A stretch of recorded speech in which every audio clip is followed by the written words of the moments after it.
Bonjour et bienvenue dans ce Lisez les News numéro 5 du 11 octobre 2016.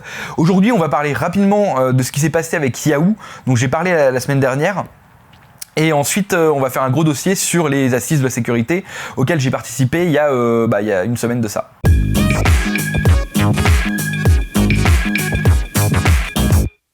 On va commencer par un très rapide retour sur la news de Yahoo dont j'ai parlé la dernière fois.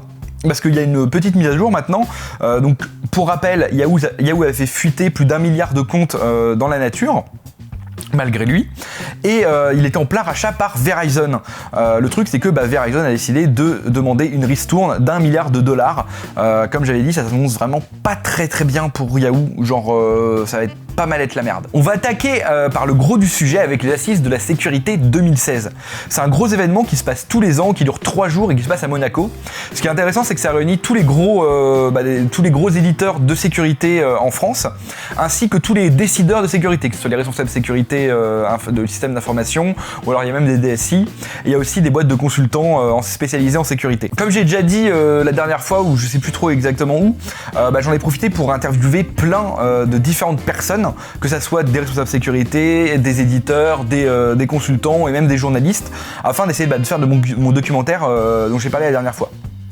Malgré ça, ça m'a pris quand même beaucoup de temps, mais j'ai réussi à voir quelques confs et à faire quelques ateliers, c'était vraiment sympa, et du coup je pense que c'est assez intéressant d'y revenir un peu pour se liser les news. Donc déjà pour moi, il y a deux grosses tendances qui se démarquent cette année, c'est tout premièrement l'Internet of Things, l'IoT comme on dit. D'ailleurs, j'en avais parlé dans le dernier Lisez les News sur tout ce qui était caméra embarquée qui faisait des attaques DDoS. Et là, ça va pas aller en s'arrangeant. Tout le monde, tous les éditeurs, tous les consultants en parlent plus ou moins, en ont parlé. C'est vraiment la grosse tendance de 2016. C'est justement ces objets connectés qui vont arriver de plus en plus en masse sur le marché, avec plus ou moins de failles de vulnérabilité, mais en général, vu que c'est des produits qui doivent sortir très rapidement pour éviter la concurrence, le développement est fait un peu à l'arrache, et du coup, la sécurité n'est pas vraiment prise en compte dans les projets de création de ces objets connectés. Donc on va avoir une masse de machines pas très performantes du coup parce que c'est assez petit, mais qui va être très vulnérable parce que la sécurité n'a pas été prise en compte dans les projets, et qui va être très près des personnes parce qu'il va y avoir par exemple des montres, des outils, des objets connectés dans les maisons, etc. Et ça va être quelque chose qui va être vraiment très compliqué à avoir, je pense. Tout le monde a essayé de mettre sa petite pierre à l'édifice. Il n'y a pas eu de solution miracle, je pense, mais il y a eu des choses comme essayer d'analyser, faire des analyses de risque dédiées à l'Internet des objets, essayer d'avoir des centres de gestion de vulnérabilité dédiés aux objets connectés, vraiment plein de choses assez intéressantes sur le sujet. Le deuxième point qui me paraît vraiment super important, c'est le règlement européen sur la protection des données personnelles.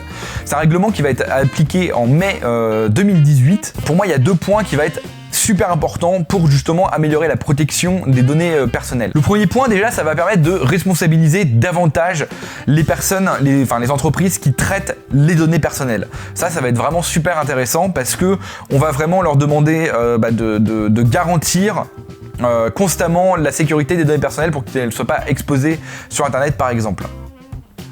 Le deuxième point, qui est encore plus crucial à mon avis, c'est les sanctions pécuniaires qui vont être nettement plus importantes. Importantes pourquoi ?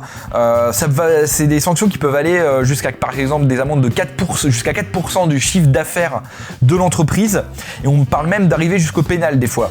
Faut savoir qu'avant, on avait la CNIL qui pouvait émettre des sanctions face aux personnes qui traitaient mal la protection des données personnelles, mais il y a eu quand même elle faisait pas énormément peur aux entreprises, dans le sens où par exemple on a eu Google qui a été sanctionné par la CNIL. L'amende était ridiculement faible par rapport à ce que génère à ce que génère Google par exemple. Et en plus, la seule chose qu'elle avait eu à faire, c'était mettre un petit encart sur google.fr, comme quoi, oui, elle a eu une amende par la CNIL. Je vous invite du coup à lire un peu tous les points que la CNIL a référencés pour ce règlement européen. Je vais mettre un lien dans la description.